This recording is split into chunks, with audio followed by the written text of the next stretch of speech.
الله. بسم الله ما شاء الله.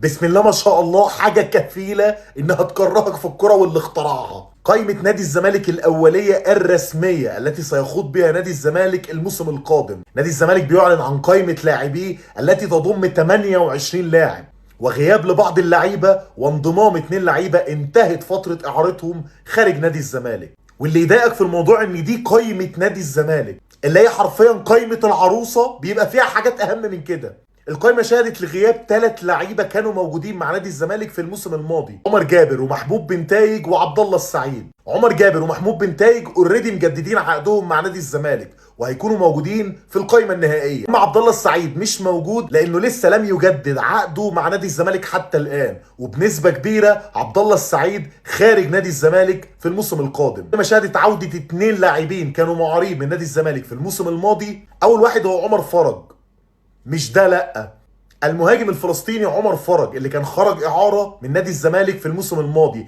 رجع تاني لقائمة نادي الزمالك. عمر فرج اللي بالمناسبة متأيد كمحلي، مش متأيد كلاعب محترف. وارد ان نادي الزمالك يعتمد عليه في الموسم القادم لانه قدم فترة اعارة مع الفريق اللي خرج له كويسة جدا، وبتقول ان اللاعب ده ممكن يجي منه حاجة مع المدير الفني الجديد. اما اللاعب الثاني وهو عودة سيد نيمار اللي كان معار من نادي الزمالك الى نادي البنك الاهلي وانتهت فترة اعارته. سيد نيمار من اللعيبة الجوكر اللي تخدم في اكتر من مركز، ولعيب بالفعل الزمالك محتاجه، انه بيقدر يلعب باك يمين وبيقدر يلعب في مركز الوينج وبيقدر يلعب في نص الملعب. فسيد نيمار اضافة كويسة لخط دفاع او خط وسط نادي الزمالك في الموسم القادم. ولكن زي ما انت شايف قائمة نادي الزمالك دي تجيب ضيق تنفس للمشجع الزملكاوي، انها قائمة محتاجة تدعيمات كتير جدا في كل المراكز عدا مركز واحد اللي هو مركز الباك الشمال. محتاج مدافعين، محتاج باك يمين مع عمر جابر، محتاج لعيبه نص ملعب، ومحتاج لعيبه كتير قوي في المنظومه الهجوميه سواء في مركز الوينجات